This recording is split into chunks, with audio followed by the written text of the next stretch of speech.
Hello Geeks and Gamers, Matt Lemke here again with True Gamer Goggles, and this is the second video in our preview on 1919, the Noble Experiment for Black Monk Games. This portion of our videos is going to cover the cards and what they do. For example, before you see the ingredients cards. There's a red one, a green one, a gold one, and a blue one. They all represent different ingredients used in making alcohol. On the back, like I said in the first video, the box breaking, all of these are double-sided cards. These all have a dollar value or a cash value of 1. You can use these when you turn these cards into cash. They go face down in front of you. Also, likewise, you have the different ingredients that you need for your recipes. A sample recipe would be maybe 2 red cards, a blue card, and you have to spend some X dollars. But basically you need these cards to create your recipes and distill your liquor.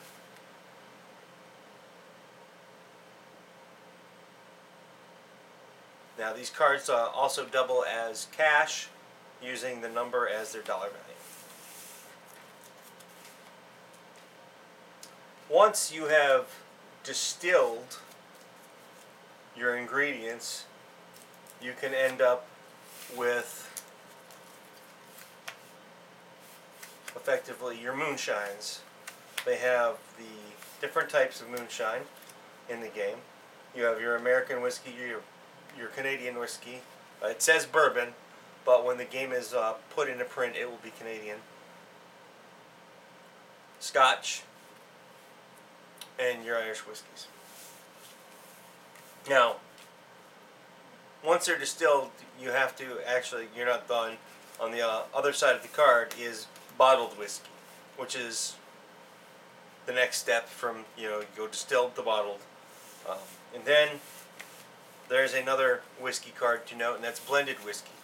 Basically, there's things in the game that allow you to take bourbon and scotch, blend them, and you get 1 bottle of blended whiskey. And we'll get all of that into that in a little bit more detail now. On the back of the blended card, there's 2 bottles, which it actually counts as 2 bottles of whiskey. Then we're going to move into the different buildings. And we're going to start with the different distilleries. There's 4 of them. I have misplaced one. Aha, there it is. These are the different distilleries. And these are actually the side of the cards that we'll start with the game up. You can see it has a lighter border. Here, I'll flip this one over. And this one has a darker border. This is phase 1 of this card. And that's phase 2. And we'll get into that as we teach you how to play the game in the next video. Each distillery has a recipe. This one requires that you use $1, 2 gold ingredients, a blue ingredient, which is actually water, and then it yields you the scotch. This one uses 2 red ingredient, a blue ingredient, and it yields the Canadian whiskey, plus you have to have the 1 cash. Now, something to note about any building in the game. There are several buildings in the game. Any building in the game requires you to discard a worker card. If I use this, I have to spend the ingredient, or spend all the ingredients to get the whiskey, plus I have to use a worker. There is a couple of cards where they kind of make some exceptions to that, but those are almost always worker special abilities. And so when you flip it over, the cards can still be used. It's just that they've been used, so they require a little bit more money to use them. Now there's 4, or is it 5? 4 unique buildings that come into play when you're operating the game. 2 of them, in my opinion, are more important than the others. You have the bottling plant and the mixing plant. The bottling plant allows you to convert your distilled liquor into bottled liquor. And it does that by, well, you spend one and you can convert it to one. You spend three, you can convert two cards into 2 bottles of whiskey. 5, an infinite amount. The mixing plant allows you to take bottled whiskeys and blend them into blended whiskey. Black market allows you to take 3 ingredients from the ingredients pile, which we'll get into that in the overview, and we'll cover the marketplace a little bit more also in the overview. It allows you to take, well, let's say I've got these 4 cards in my hand. It allows me to take these 4 cards, and then I would put them face down like this in front of me, and that would be cash that's effectively in the bank. It also allows you to exchange. If I have a whiskey bottle, I can exchange it for a blended bottle. Again, once these cards are used, they get flipped over and they have a higher cost associated with them. Now, let me go over something else here real quick. This is the moonshiner ability, and what this does is, if you have a worker that has this ability, it lowers this cost by 1. If you have the financer, let's do it on the side. If you have the financer, you don't have to discard a worker to use the black market. You only have to pay in this case, you would only have to pay the 1.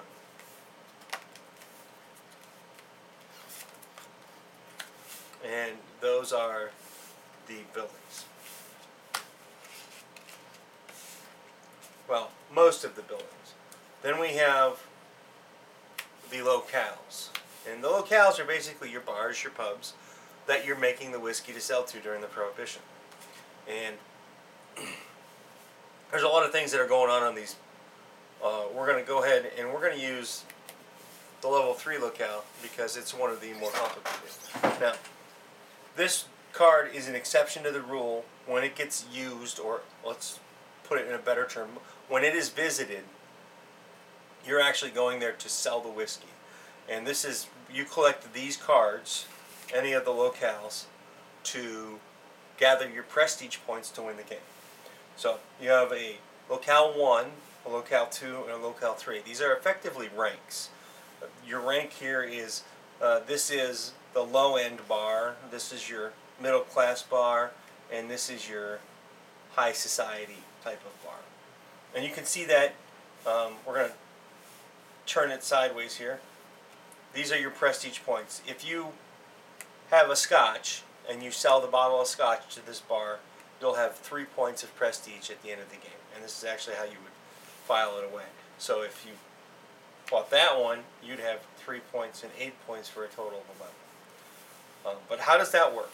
Well, we'll go over it with the high society bar because it has the most on it. Well, actually, we're gonna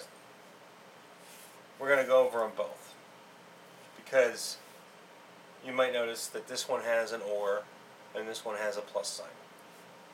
So, if you have blended whiskey and a bottle of Irish whiskey,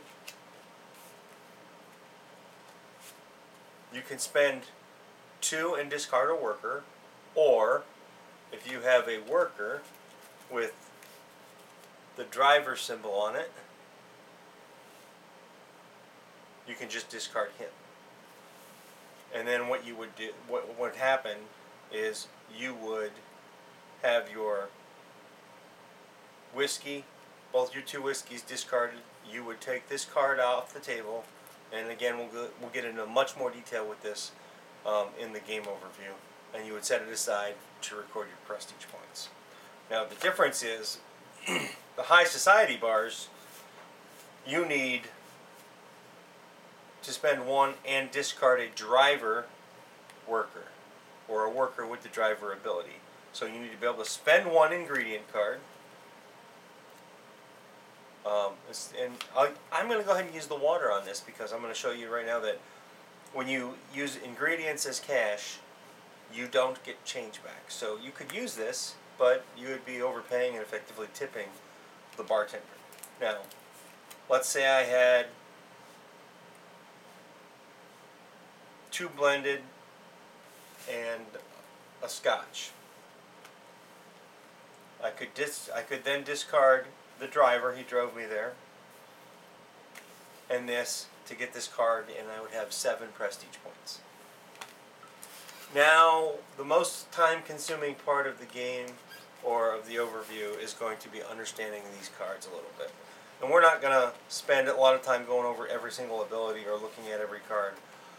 We're just going to spend some time on the important ones. The Mayor is quite possibly one of the most important cards in the game. He has a good side and a corrupt side. The player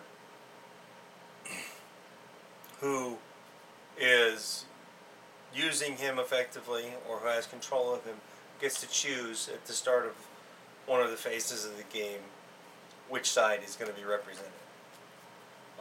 The Mayor also dictates who the first player is. So he's kind of like a hot potato from when we played. Now, here's one of the guys that has the Moonshiner ability, and up here is his cost. So he has a cost of 2. When you hire workers, you have to buy them or pay for them.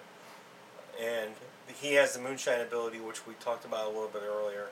He also has a single-use ability that, in this case, allows him to take one of your opponent's workers. He has a 0 cost, a single-use ability. He has a 3 cost and a single-use ability. He has a 3 cost and a constant effect. So there's a lot of things that are going on in here. He is a driver, he has a cost of 1, and he's a Moonshiner. Sometimes I think he's my favorite card in the game. Again, a cost of 1, a cost of 2, and he's a financer. Now the financers apply to the black market and the marketplace. And as you can see, that's about it for the abilities and the costs. There's not a currently from the prototype game, there is not a card that costs more than 3 to play. So that is all of the components for 1919. We're going to go ahead and take a look at the game now. We're going to actually play a couple turns through, teach you how to play. See you there in a couple minutes.